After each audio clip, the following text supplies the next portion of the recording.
X-Men issue number 98, part 1. It's Christmas Eve and the X-Men have decided to drive down from Manchester to New York City. They visit the Christmas tree at Rockefeller Center, they do some shopping, and they enjoy the sights. Kurt and Peter are chasing after girls. Sean Cassidy and Moira's relationship is blossoming really nicely, but not everyone's having a great time. Wolverine's being kind of a grump about the holiday. Storm doesn't like the look of the slushy snow and in so many words says that New York is dirty. And even though the fight between Lorna and Havoc was weeks ago, Scott is still really troubled by the fact that his brother's on the side of evil. Jean does her best to try to keep everybody in the Christmas mood, and slaps a big ol' kiss right on Scott's lips. This part's really cool, because Stan Lee and Jack Kirby make a cameo in the comic book saying that there would never have been kissing when they had control of the comic, as this series is actually done by Dave Cockrum and Chris Claremont. The group kind of splits off doing their own activities, and Scott and Jean go out to dinner at a fancy restaurant, and Scott finally starts to relax. But just as always happens with the X-Men, as soon as they start to relax, they get attacked. This time by Sentinels, who literally rip the roof off of the restaurant they're sitting inside of. Now, of all the crazy shit they've come to expect, they haven't fought Sentinels since 1969, and this is 1975, so 6 years have passed. But what they don't know is that for the last 6 years, Dr. Lang has been studying the mutants' powers and working on Project Armageddon, developing these brand new Sentinels that are completely ready to take on the X-Men. But what Jean realizes is that her telekinetic powers 6 years ago weren't at all as strong as they are today, so there's no way they could possibly be prepared for that. And she uses her telekinesis to knock the Sentinels off their feet. Jean successfully takes out one Sentinel, but the other one shoots Scott and grabs her. And Scott basically falls out of the building they were standing in, and now he's hanging from a radio mast that's dangling off the edge of a building. At the ground level, Banshee sees the remains of the Sentinel that Jean took out, and immediately knows that he needs to spring into action now. Storm and Wolverine don't know what the Sentinels are. But Wolverine latches onto Banshee because there's no way he's going to be left behind in this fight. Storm jumps in also and realizes that Scott is dangling from the radio mast, so she detours to save him first. She grabs him, and Scott says that while he was dangling, he watched a Sentinel grab Banshee and Wolverine and take them away. Just then, another one comes up from behind them, but Storm is ready. She creates a hurricane in the middle of the sky above New York City and uses it to crush the Sentinel to pieces. And Scott realizes he's got to warn the Professor because they're probably after him too. Professor X is on a private yacht with his buddy Peter Corbo in the middle of the Bahamas, and the Professor is telling Peter Corbo about his nightmares he's been having, and Peter Corbo tries to make sense of him, but he thinks he really just needs rest. He basically tells the Professor that it's all in his head. And just then the Sentinel springs out of the water. The Professor uses a mind blast to take him out, and Peter Corbo turns his yacht around. They are trying to get out of there. Then the Professor starts being plagued by those visions again of the alien race that he's been having nightmares about. The Sentinel that Professor X thought he took out shoots up out of the water through the ship and destroys the yacht, knocking Dr. Peter Corbo underwater and taking Professor X with him. The Sentinels managed to capture Banshee, Wolverine, Jean, and Professor X, and they took them to Dr. Lang's lab. X-Men number 98, part 2.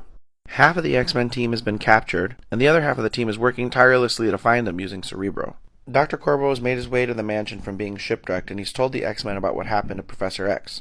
But Cerebro shows no signs of Banshee, Professor X, Wolverine, or Jean, so Cyclops assumes they must be dead. But they aren't dead. Dr. Lane is doing experiments on them, trying to figure out if Wolverine is actually a mutant. Jean knows Dr. Lang from the past, so she's talking shit to him, saying, "Where's your swastika, Lang? You don't look dressed without it." He said, "I'm no Nazi, Miss Gray. I'm just doing my duty." And his duty is to destroy the X-Men. And Jean's like, "Why? Why do you have to start with the X-Men?" And Dr. Lang's like, "Because you guys have been the only mutants that have been able to take out the Sentinel, so we gotta take you guys out so we can take out the rest of the mutants." Jean tells him, "You're a sad, pathetic, and screwed up little man. Do you really think the X-Men are that easily beaten?" And he slaps her right in the face and says, "Yes!" Wolverine unleashes his claws at the sight of Lang slapping Jean. He breaks out of his restraints and he fucks everyone up in that facility, including a Sentinel. Dr. Lang makes a run for it and the X-Men get suited up. Banshee and Jean can't believe that his claws are actually a part of him. This whole time they thought Wolverine's claws were a part of his suit. Jean doesn't have anything to suit up into because she was in an evening gown before getting captured. So she tries to tear it so she can run more easily, and Wolverine decides to help her in like a flirty way. And the team debate over whether they should leave without Charles and come back for him, or take him with them now. But they don't have any time to make this decision because immediately they're attacked by more Sentinels. The X-Men hit the Sentinels with everything they've got, and it's actually working,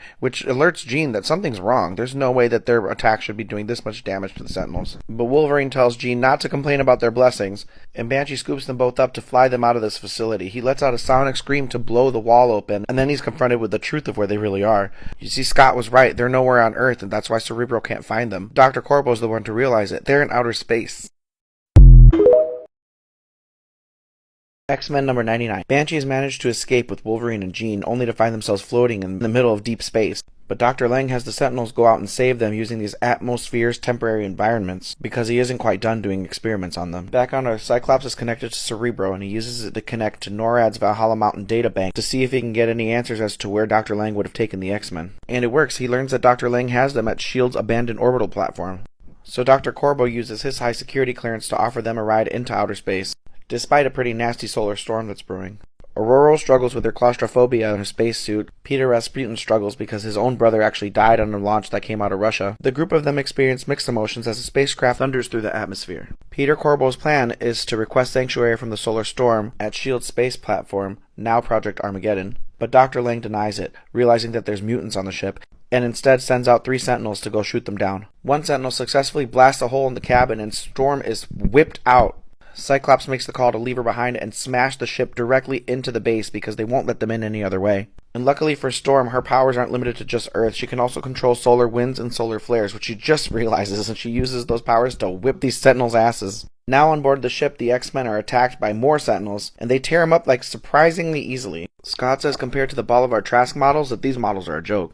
Storm glides into the space station from outside, which brings great relief to Peter Rasputin because he was freaking out about Scott's choice to leave her out there. And Jean can sense that the X-Men are on the ship, so she telepathically communicates all of everyone's locations to Scott so that he can delegate who goes where and who saves who. By this point, Lang has realized 2 things. The Trask notes that he used to reconstruct the Sentinels were incomplete, and he's got everything he needs from the studies that he's been doing on the X-Men. Scott blasts his way into the room and starts pummeling Lang to death to the point where Jean actually tells him to stop because he's killing him. And just then Scott is attacked by something that only Jean sees. Lang was studying the X-Men and their abilities so that he could construct a whole new set of X-Men to kill the X-Men. But wait, we're not done. Back on Earth, a mysterious man in Ireland trudges through heavy rain to deliver a letter to Sean Cassidy. He gets the letter to the post office and goes back out to his car only to be attacked by a man in the dark. The courier tells the man, "It's too late, I've already warned your cousin." And the man in the dark says, "Oh, you think you've stopped Black Tom, but you've actually died trying."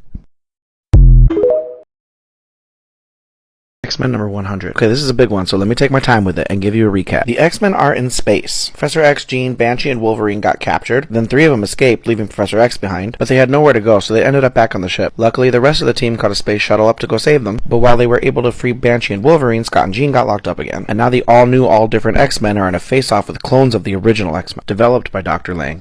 Nightcrawler is fighting a notably hairless Beast, and this really throws him off, and in the confusion, Beast is able to throw him at Cyclops. Nightcrawler realizes that Cyclops isn't right either, and he's not wearing the same visor he normally wears, and he attacks Nightcrawler with an optic blast. The same thing is happening to Wolverine. He's getting thrown around by Iceman, and Angel throws him at Colossus, which prompts them to deliver a fastball special right back at Angel. Havoc then fires a blast against Colossus and holds it against his armored body for quite a while, and Colossus sustains it. Although it hurts him, he's able to pick up a piece of rebar and knock Havoc off his feet. Marvel Girl is attacking Storm, but Storm realizes that her powers are weaker than they should be, than she knows them to be. And Storm figures out this isn't Jean at all, this is somebody else. She looks like Jean, but it's not Jean. But before she can do anything about it, Polaris hits her with a magnetic force blast. And then Marvel Girl gets attacked by Banshee.